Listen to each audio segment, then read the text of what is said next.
Pernah lihat senar gitar bergerak?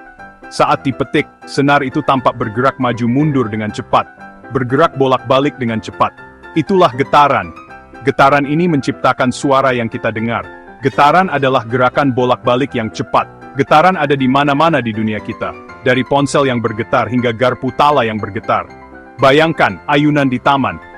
Bolak-balik, bolak-balik, itu juga getaran. Setiap kali kita melihat sesuatu bergerak maju mundur, kita melihat getaran. Bahkan suara kita sendiri dimulai dengan getaran. Pita suara kita bergetar untuk menghasilkan suara. Tanpa getaran, kita tidak bisa berbicara atau bernyanyi. Getaran itu seperti tarian rahasia yang terjadi di sekitar kita. Dari atom terkecil hingga bintang terbesar, semuanya selalu bergerak. Bahkan air yang berombak adalah hasil dari getaran. Ini adalah dasar dari banyak hal menakjubkan. Getaran adalah kekuatan yang menggerakkan alam semesta kita. Sekarang bayangkan kamu menjatuhkan kerikil ke kolam yang tenang. Lihat bagaimana airnya bereaksi. Riak-riak kecil mulai terbentuk dan menyebar ke segala arah. Apa yang terjadi? Riak, kan? Riak-riak ini adalah contoh sederhana dari gelombang. Riak itu adalah gelombang, dan gelombang terbuat dari getaran. Getaran ini bisa berasal dari berbagai sumber. Suara juga bergerak dalam bentuk gelombang. Ketika kita berbicara atau bernyanyi, kita menciptakan getaran di udara. Saat kamu bertepuk tangan, kamu menciptakan getaran di udara. Getaran ini menyebar sebagai gelombang suara. Getaran ini bergerak sebagai gelombang ke telinga kamu, dan begitulah cara kamu mendengar suara. Gelombang suara ini membawa informasi yang diterjemahkan oleh otak kita. Gelombang membawa energi dari satu tempat ke tempat lain. Mereka bisa bergerak melalui air, udara, atau bahkan ruang hampa. Cahaya, panas, dan suara semuanya bergerak sebagai gelombang. Gelombang ini memungkinkan kita untuk melihat, merasakan panas, dan mendengar. Mereka memungkinkan kita untuk mengalami dunia di sekitar kita. Tanpa gelombang, kita tidak akan bisa menikmati keindahan alam atau berkomunikasi dengan orang lain.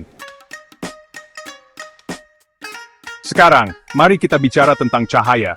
Cahaya adalah salah satu elemen paling penting dalam kehidupan kita sehari-hari. Cahaya adalah jenis gelombang khusus yang disebut gelombang elektromagnetik. Gelombang ini dapat bergerak melalui ruang hampa dan membawa energi. Begitulah cara energi bergerak dari matahari ke bumi. Pernah lihat pelangi? Pelangi adalah contoh indah dari spektrum cahaya. Pelangi terbentuk ketika sinar matahari dipisahkan menjadi berbagai warna. Ini terjadi karena pembiasan cahaya melalui tetesan air. Setiap warna cahaya memiliki panjang gelombang yang berbeda. Panjang gelombang ini menentukan warna yang kita lihat. Cahaya adalah cara kita melihat dunia. Tanpa cahaya, kita tidak bisa melihat keindahan alam atau keajaiban buatan manusia. Cahaya memantul dari benda dan masuk ke mata kita, memungkinkan kita melihat warna, bentuk, dan jarak. Ini adalah proses yang menakjubkan dan esensial untuk kehidupan kita. Kita baru saja menggores permukaan pemahaman tentang getaran, gelombang, dan cahaya. Masih banyak lagi yang harus dijelajahi. Konsep-konsep ini sangat penting untuk pemahaman kita tentang alam semesta. Coba bereksperimen. Buat gelombang di bak mandi atau amati bagaimana cahaya berinteraksi dengan prisma. Semakin banyak kamu menjelajah, semakin kamu kagum dengan keajaiban sains.